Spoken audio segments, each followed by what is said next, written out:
What are some communication trends that you should be paying attention to for you and your church? Find out in a second because it's time. You're listening to the Church Digital Sidekick Podcast, part of the TCD Podcast Network. Hey heroes, my name is Tom Pounder and this is the Church Digital Sidekick Podcast. This is the podcast where I bring on ministry leaders and we talk about how you can do ministry more effectively in this very digital and online world. And today I've got my friend Mark MacDonald back on. Mark loves church communications. He's spent years upon years upon years on it. And he is here to share with us some tips on some trends that are happening today in the world and how they apply to church communication. There's 6 tips. We're focusing on 3 of them, and they're going to be really impactful for you this year in your church if you do some of these things that he's talking about. So I'm really excited to have Mark on, but before he gets on the podcast, I want to highlight the Church Digital. That's the website, thechurch.digital. If you've never checked out thechurch.digital, check it out right now. I won't be offended if you check it out while you're listening to this, but check it out because there's tons of blogs, podcasts, cohorts, coaching, all stuff designed for you and your church for your very digital and online world that we're living in today. So check out the Church Digital today and be encouraged in your online ministry, whatever it is, whether it's all digital, whether it's metaverse, whether it's a combination of both, whatever it is, check it out today at the Church Digital. All right, heroes. Well, without any further ado, let's get into the conversation with Mark MacDonald. All right, with me right now is my friend Mark MacDonald. Mark, how are you? I'm doing really good. I always love when Dom calls me or texts me or chats with me and says, "Hey, why don't we get on and just talk?" Because Yes. I love that. Yeah, I mean, you're probably one of the friendliest people I've ever talked to that I've actually never met in person. We're still like virtual friends here. I know, and it's so embarrassing because I know we had a little bit of banter before you started to record, and along the way I thought, I forgot where you actually live. Where do you actually Yeah. live? I live just outside DC, Oh, so that's Washington and DC. you seem so much more Southern. I don't know. Well, yeah. Now this is as southern as I go. Now I have family in Florida where you live, but outside of that, I got nothing. I got nothing southern in me. Well, So and I'm northern and I'm trapped in the south and yet somehow like I'm from East Coast Canada, what we call the Maritime Provinces, and the Maritime Provinces are just friendly people, and oftentimes I'll say, so when you go up through New England, you'll get a certain type of person, and they're not necessarily the reach out and touch you type people, but then when you go across the border into the Maritime Provinces, it's like entering the South, except that when we in the Maritimes care, we actually do care, where sometimes in the South, it's not always that way. well, that's good. Hey, thanks for letting me know that. Yeah. So now It's I've good. just offended all New Englanders and all the South. Yes, exactly right. No, I would have guessed that. So, well, Mark, you've been on my podcast numerous times. We've been friends for a number of years. You're all over the internet and all over social media. However, there may be some people listening today for the first time that said, I don't know who Mark MacDonald is. How would you describe yourself? Give a quick little bio about who you are and what you do. I feel blessed that God uses this little kid from East Coast Canada to help churches with communication issues. And communication is so broad, and sometimes that broadness creates just a bunch of noise. So we really focus in on that branding component where whether it's a personal brand or whether it's a corporate brand, that church needs to figure out what they should be known for so that people will actually pay attention to them again, because I think we've lost a lot of people in our communities who don't want to listen at all to the church, and they don't even realize what the big solution is that the church has to offer. So we work with churches. We help them with their brand. What is that thread, that 3 to 5 words that they should be known for, so that people go, whoa, that's what I need. I didn't expect to get it from a church, but that's what I want. Yeah, that's awesome. And you're so helpful. You've worked with numerous organizations, again, secular and religious organizations, helping them find something that they should be known for. And again, you've got a great book. We'll talk about all that stuff at the very end, where people can kind of connect with you there, and get your book, and find out more, and actually read all your awesome blog posts that you have, all spread out throughout.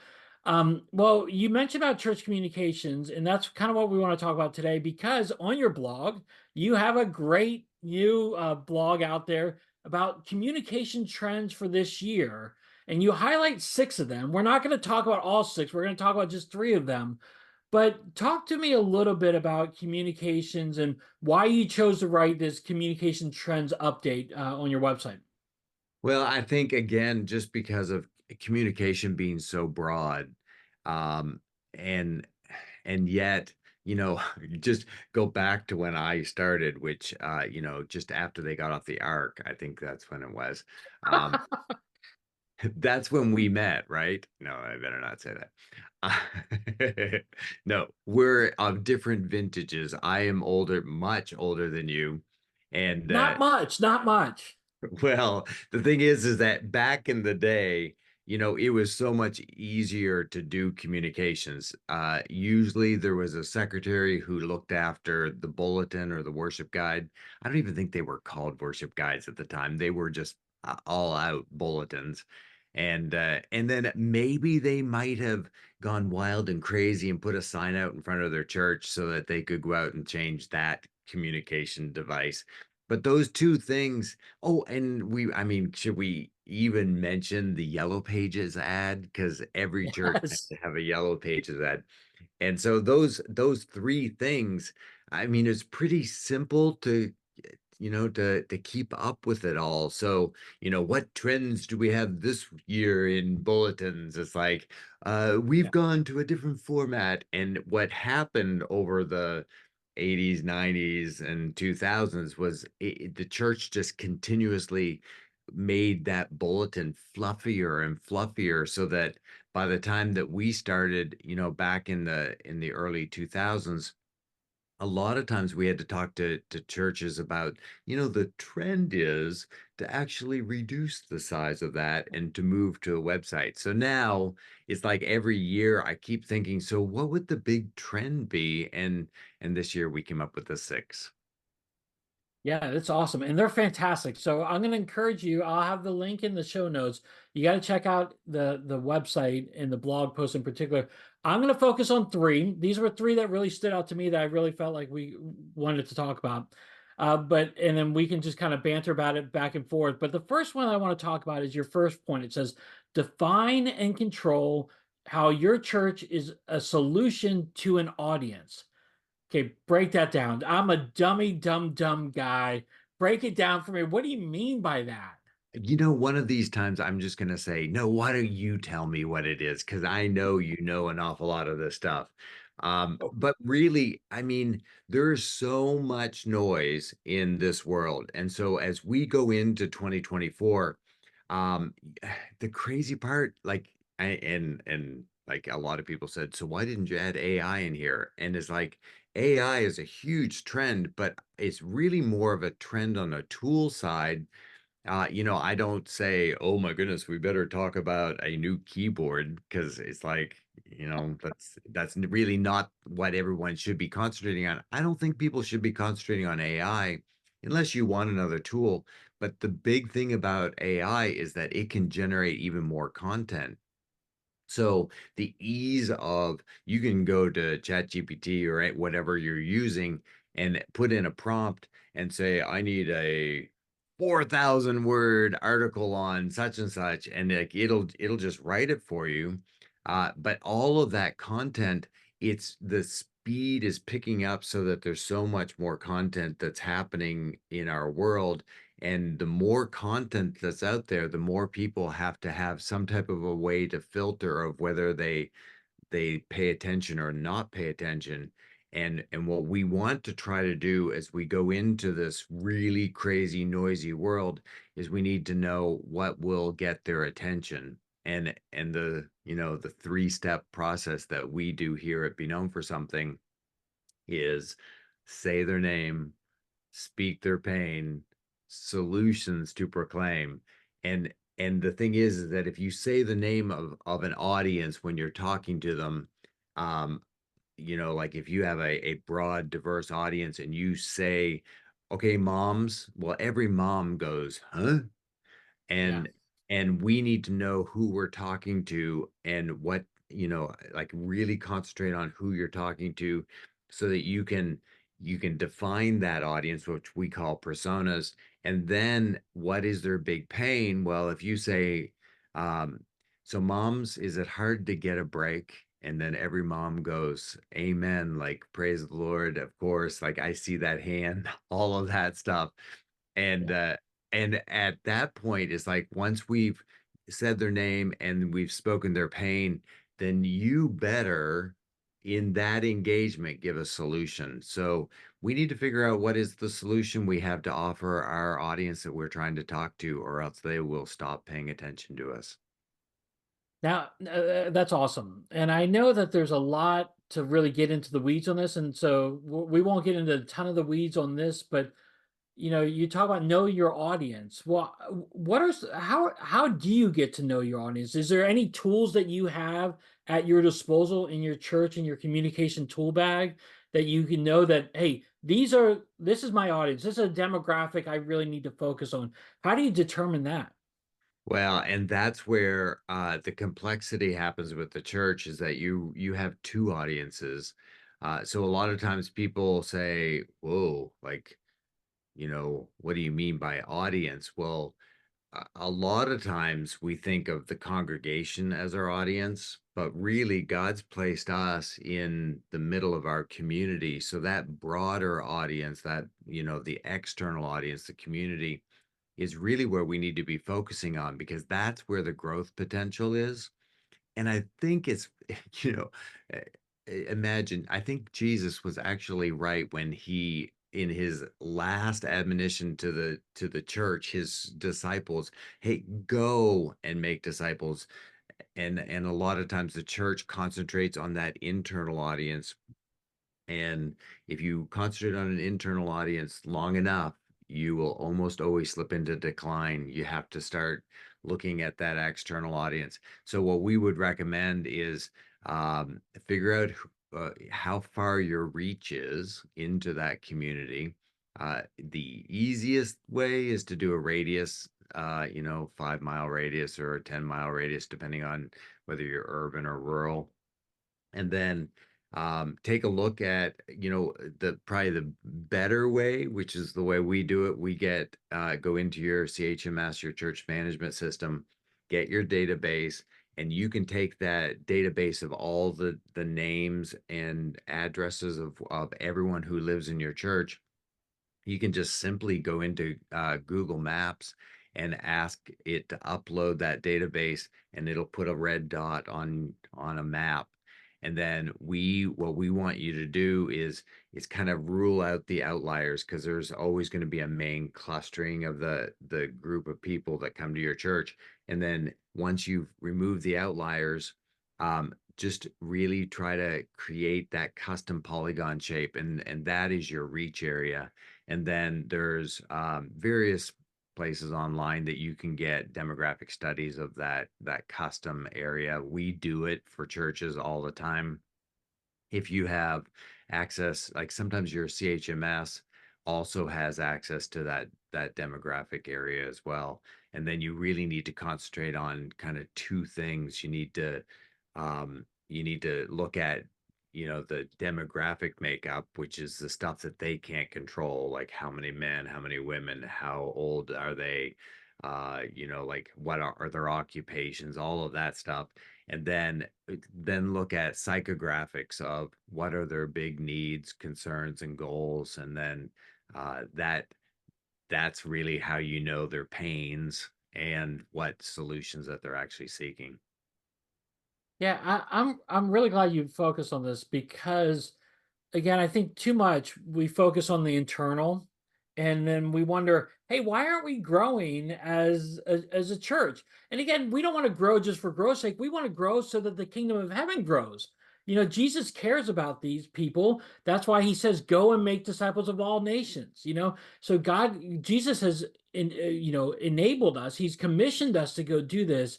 And so knowing the demographics of your area and who's there and what they're into is so important so that you can communicate effectively to them. You can share about what you're doing programmatically so that you guys can be reaching more people for Jesus. I love that. Well, and also a really good demographic study like the type that we do. Um, it actually says what if they're going to choose a church, what kind of church would they choose? And if they're going to go to church, what type of programs are they actually looking for in the church? So we drill down pretty deep. And what we oftentimes hear is that wow, how come you removed all those outliers? There's always those little people that want to drive that far into church.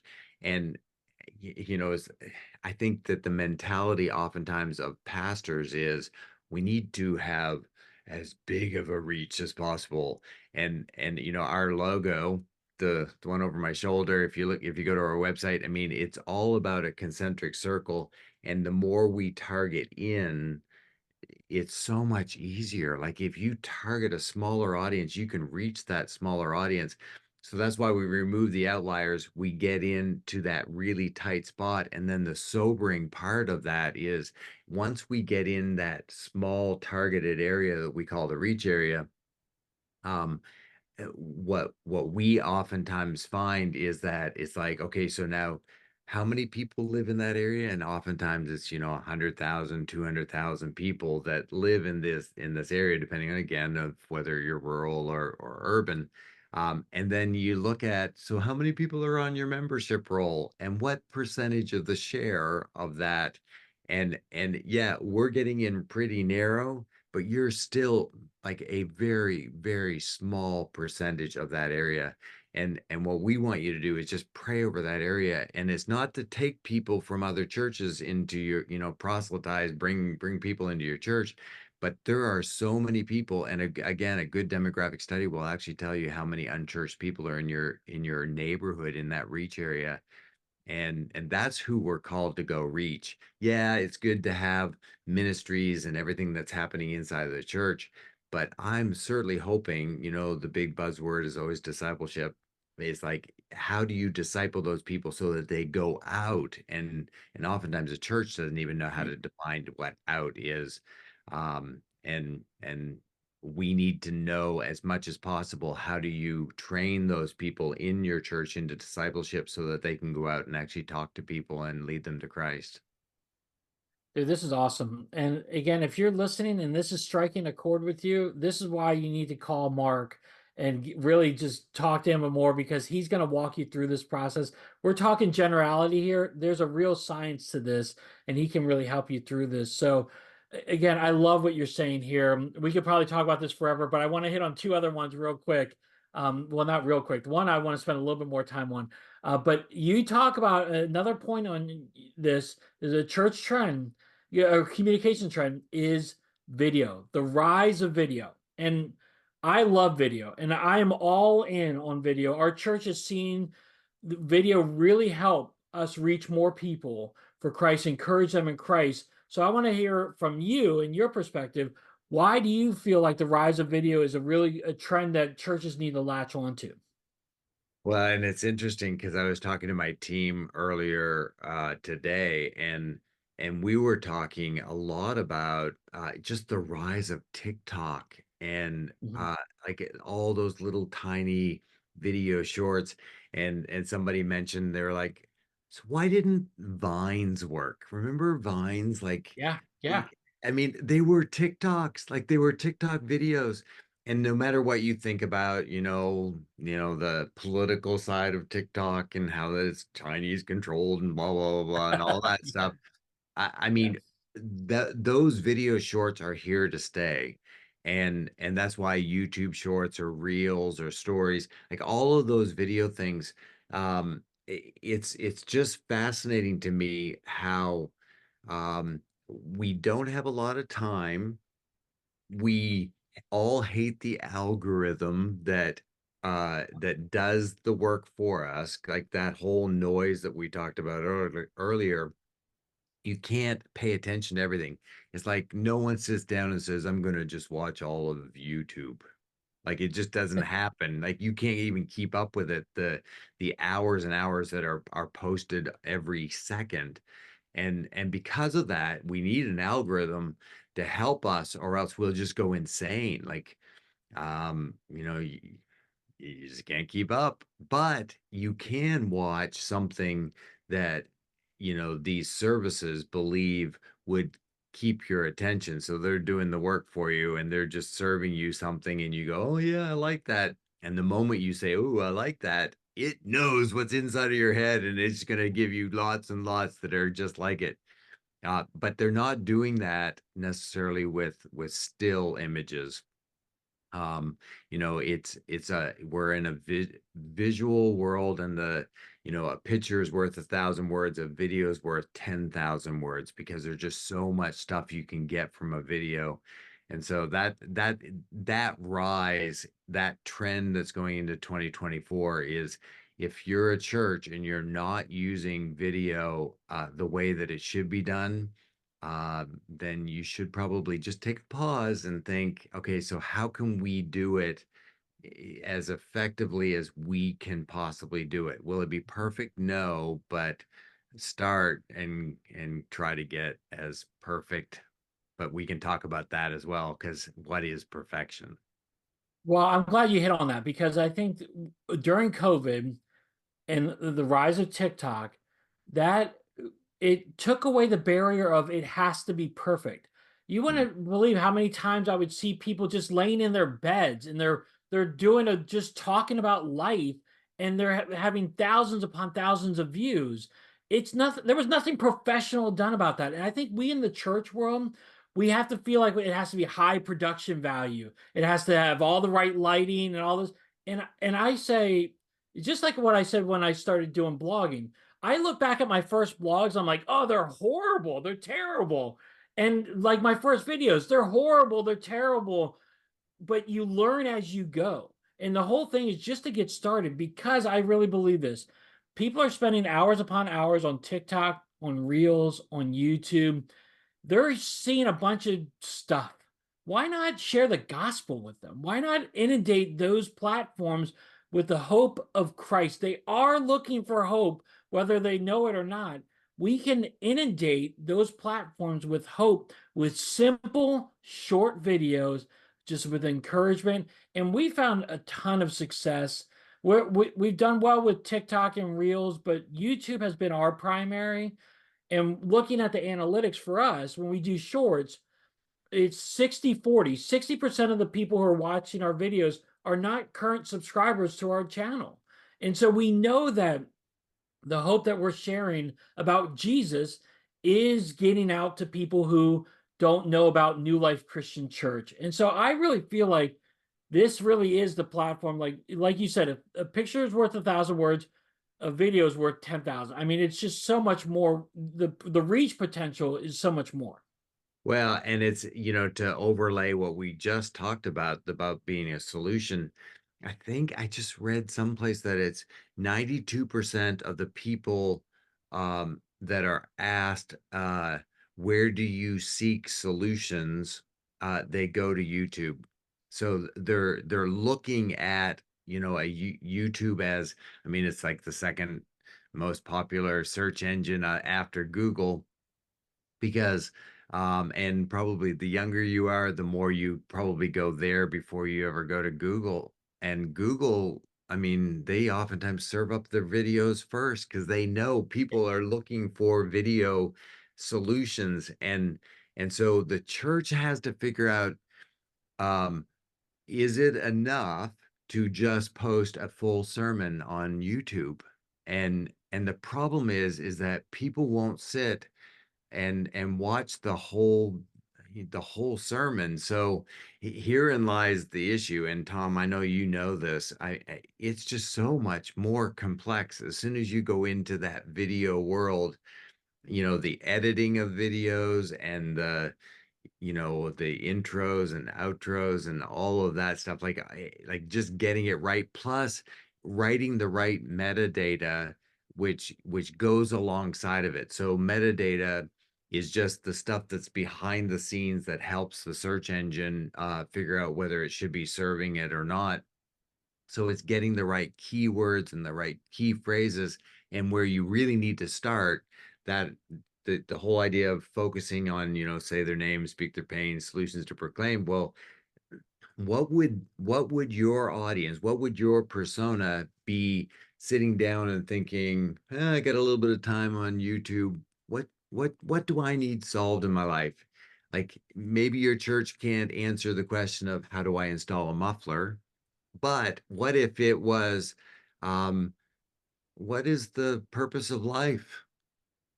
And like I know that's a huge, key phrase that's being asked, those questions that are being asked, and you can do some research to find out your particular audience, what are they asking? And that's called ranking. So your key phrases that are ranked high, um, y- figure out how does our church answer some of those questions. If it is a denominational issue, like what's the difference between Baptist and Methodist, or what's the difference between non-denominational and interdenominational, like all of those things. Is your church answering those things? Well, if you're not, then you're missing a huge, huge potential to be able to have a discussion, spiritually with the people that are around you. Yeah, and I would venture to say too, you answering that question in a video format, someone's more likely to watch that video than read a blog post about it, you know? And so, in at least in today's world, again, I'm still biased towards blogs. I like blogs a lot, but I also know that video content is really powerful content right now. And like you said, exactly right. People are asking questions, and Google is serving them up videos. Oftentimes, it's in the very top level. They're serving up videos as the top hits, and then you can just, and they actually even have it like segmented. Like if it's a 5 minute video, they have it segmented from like 1 minute and 30 seconds to 2 minutes and 45 seconds. Here's your answer. It's like, there it is. They're helping you with the work. You just have to produce the video to share it along with someone. Absolutely. And, you know, uh, uh, it's the church. I'm trying to figure out how to say this and have no one else offended by what I've said, but is like the church oftentimes says far too much. Like we need to say less and people will listen more. As long as less answers some questions, it becomes a solution. And oftentimes, instead of writing 10,000 words, you need to just do a short 2 or 3 minute video that says, if you want more of this, subscribe to our account. We're going to be answering more of these questions, or go down into our list of videos that we have, or drive them back to, you want to know some more research based stuff, we'll go to our blog that's on our website so that you can read a little bit more. Yeah, this is awesome. And again, if you're listening to this, I hope you're sensing some themes here that Mark's really kind of hitting on over and over again, because it's really powerful stuff. If you want to reach your community, he's talking about very specific things that you can do. But again, the solution, you have to find that solution that people are looking for. And just finding a video right now is a very creative way to help answer that solution and help get people through that front door. They're not going to come to your church just willy-nilly asking questions. They're going to check you out on your social media platforms, on your website, and all these different places where you can have this video stuff come about. So, okay, Mark, this is great. Okay, one other thing I do want to hit on. Again, there's three other ones we're not going to hit on. So again, click the link in the show notes. Mark's got three other ones that are really cool too. But this one's, we're just going to hit on this briefly, but I think it's really important in this day, this digital world that we're living in. We're in an online world. We're talking about cybersecurity. Okay, why is that important? Just being aware of cybersecurity, or being aware of the spam that comes along. Why is that so important for you as a church? Oh my goodness. And really, in some sense, this is out of my purview, except that it needs to be in everyone's purview. Like you personally, whoever's listening to this needs to know, it's time to get as secure as possible online. We're drifting everything over to the digital. We're taking, things that we could hold on to and really know that we're secure. Like we're putting them out there and we're going into public areas where we're posting an awful lot of information. Be aware of what you're saying online. Be aware of what, your logins are. None of this stuff is brand new. Like you've all heard it, but 2024, the trend is lock it down. Like just uh I was talking to a pastor the other day and he said, "Oh yeah, no. I have a password wallet. It's my notes app in Apple." And it's like, "Oh, that's not a password wallet." And he was like, "Well, I used to have this little notebook that I sat next to my computer." And it's like, "Oh, well, that's convenient so that if someone broke into your house, they could just steal that little notebook along with your your laptop and have access to your world." Yeah. And so, yeah, having it on your notes app is probably a step up from having it in the notepad, but really, 2024 needs to be when you actually invest in like $9.99 to download a password wallet and actually do it the proper way. Yeah, I would just second that. I mean, again, like you said, $9.99. It's not a lot of money, but it can save you a lot. And I'll be honest, my blog's been hacked before, and it's been a disaster because I didn't have a strong enough password. Our church stuff has been hacked before, and it's been a disaster. You got to save yourself some time because there are people in the world that just want to see the world burn and just see all the good that you're doing just burn, and they get fun out of that. And I want to say some other things, but I'm You're gonna gonna say this is a get their piece. jollies out of it, and I think that you can say that they just get their jollies out of it. Because oftentimes people are like, why would they go through all of that to get access? Like my malware protection on our website, I think it stops about 2,000 malware attempts on our website daily. So Yeah. like there are people just bombarding you. If you have WordPress, do not use the username that is suggested to all WordPress. Like you should switch that username. Your passwords, if someone accidentally finds one of your passwords, you don't want to have access to all of your banking and everything else that you'd have under that one password. Come up with a structure for your password. I even hate to say what mine is out loud, but ultimately, whatever the URL is, I take a certain amount of the first two, first three, first four, whatever you want to choose of the URL, which makes it different from all of the other passwords that you use. And then I always have uh 2, 3, or 4. I don't want to tell anybody what it is. Yeah, uh, yeah. Uppercase letters, so it's all lowercase for the first, what represents URL, and then uppercase that represents the realm that's in, and then I have a number at the end with a special character that I always use. So all of that stays the same. So every time that I get to a website and I think, "Oh, yeah, what's this password?" Well, it's typically similar at the end, but the first is controlled by the URL. I mean, it keeps it really secure. I still have a password wallet that I keep it all listed, but everyone needs to have a way, and whether that's a scripture verse that you like or, don't use John 3:16. It probably is used quite a bit. But like all of those things, like you just need to have a way to secure yourself online. 100%. Again, you put in countless hours into your website, into your email, whatever it is. You do not want it to be wasted by someone just getting their jollies off of just Yeah. making your life a living hell. And so again, we all know this. Now it's just time to really enact this. We have to do this. Again, it's a pain in the butt, you may think, but the reality is it's so important in this digital world we live in. I mean, so we And have to. Well, and probably one thing that we should mention here is in the church world, everyone is the most concerned. Like when they're filling out a form, they want to know what they're filling out, what they're agreeing to, and what that next step is this secure?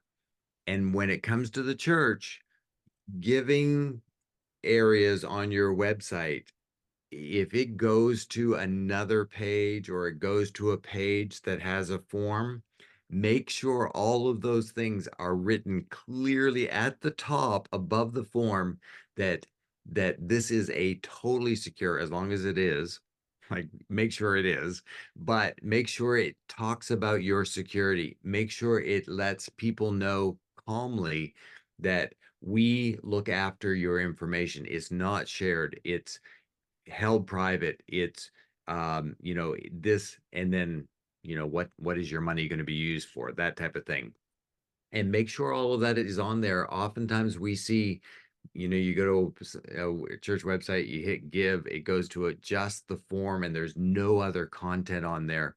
Make sure that the wrapper, the brand wrapper, looks like your church, so that people don't think it's just a malicious way of, taking your checking information, which is very concerning for a lot of people. Yeah, that's huge. Yeah, great point on that for sure, Mark. I really appreciate that. Well, dude, this has been awesome. These are three of the six. Again, like I've said before, if you want to hear the other three or look at the other three, go to Mark's website. I'll have the link in there. But Mark, if people want to connect with you because you are so knowledgeable, you're so great, you're so friendly, and you really want to help people, how would they connect with you? Well, on social media, it's either Mark Mac 1023 or Be Known for Something, or Mark MacDonald, and it's with an MacDonald, MacDonald. But also just go to beknownforsomething.com, and there's a wealth of information there on the articles tab.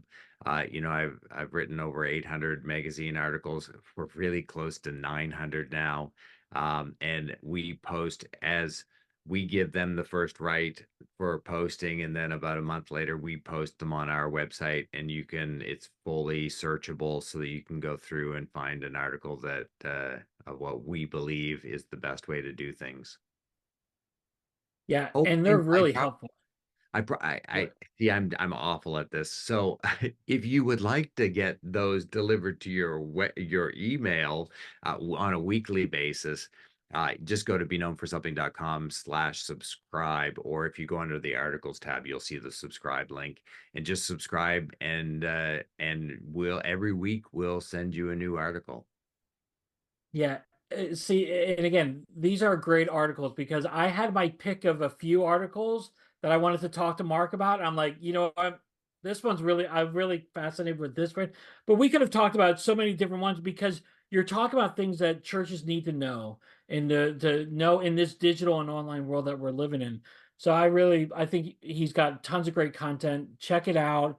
Go to the website, check him out on social media. He's very active. He's even active on Threads, which not a lot of us are active on Threads these days, but he's active on Threads. So definitely check him out on Yes, his social platform. somebody feel free to talk to me on Threads so that I can feel like I'm doing something there. I'm gonna go and post something on there for you just now.